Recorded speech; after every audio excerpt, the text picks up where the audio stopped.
Hey everyone, welcome to the channel. My name is Ash and I'm here with a review for Miraculous Paris Under Siege on Xbox. Now this is the second Miraculous game released on Xbox from publisher Game Entertainment, and they were kind enough to send me a copy for this video review, so huge thank you to them for that. Now this released on the 25th of October 2024, developed by Petite Fabrique, and if you don't know, it's based on the TV show Miraculous, Tales of Ladybug and Cat Noir. Now, this is something, until recently, I didn't really know what it was. I always saw the people dressed as the main character, the sort of Ladybug outfit, superhero, at like Comic Cons and stuff like that. And I always thought it must have been an anime or something. But no, this is a French animated TV show that's been out since I think like 2016. It's had over 130 episodes and it's getting a new season in 2025 as well, so it's going strong. So it's originally a French program. It's now out obviously all across the world. It's massive, and this is another tie-in video game to it. And honestly, for a tie-in game to like a kid's cartoon show, I actually didn't mind this one. Now, it's not perfect, it's a little janky. I've left a video in where I was trying to jump across a ledge in this video. You'll see it, and it just didn't like it. It said press Y to swing, and it just didn't want to swing. Fair play, but it was a little janky. But the combat is very good. It's very, I don't want to say Dark Knight-y, like the Batman sort of Arkham game style. But you can sort of lock onto enemies, you can punch and kick them and stuff like that, use special attacks, and you can flick back and forth between enemies and really build up combos eventually. I mean, there's an achievement for getting a 20 hit and a 50 hit combo, so you can really sort of build them up. Now, the game sees you playing as the two characters, and you'll slowly but surely make your way through a variety of different levels. The story is set in Paris, sees you basically trying to save Paris because this villain, Shadow Moth, unleashes all these bad guys across the city, causing havoc.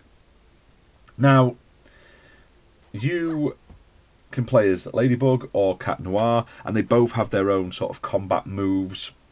Now, it did say you could switch seamlessly between them, but when I was playing it at first time, I could not figure it out to switch. It says hold left bumper. It just would not swap.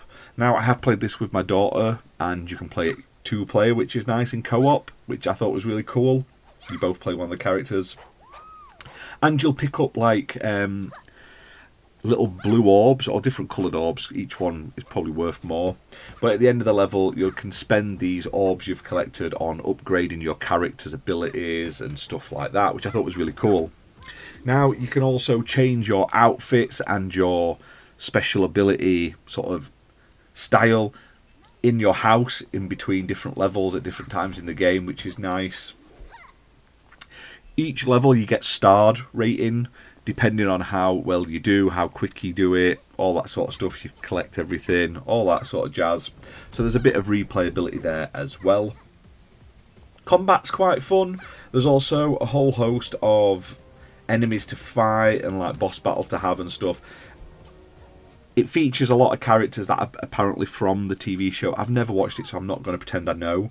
But people like, and this is for people who watch the show, Lady Wi-Fi, Soul Crusher, The Bubbler, stuff like that.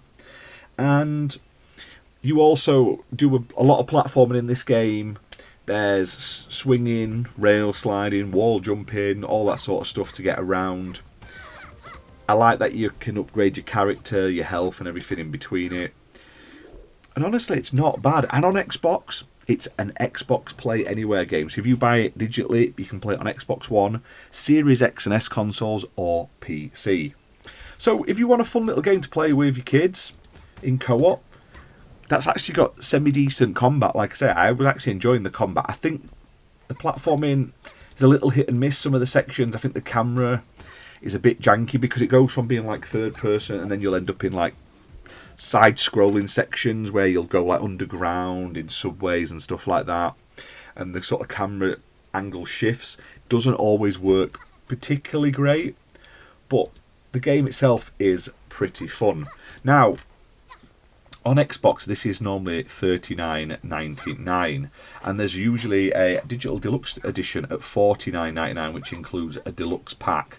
However, the deluxe edition is currently on sale for less than the core game. You can pick it up at $24.99, and the deluxe pack includes a digital art book featuring like character sketches and stuff like that, and new outfits based on season 6 of the show. So you get the superhero outfit, which is the one I was using, I believe, and like special effects and stuff like that for your special attacks.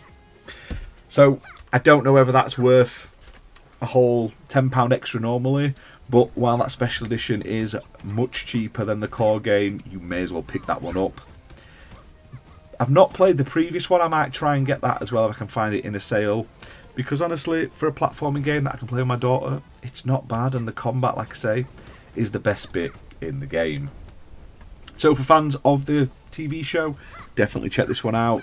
People with younger kids, I don't want too much of a challenge, check this one out. There is a little bit of a challenge. I mean, I died a couple of times, so it's not like a walkthrough like a breeze, but you just respawn a bit further back in the level. It's like I say, there's a lot of checkpoints, so you shouldn't worry too much.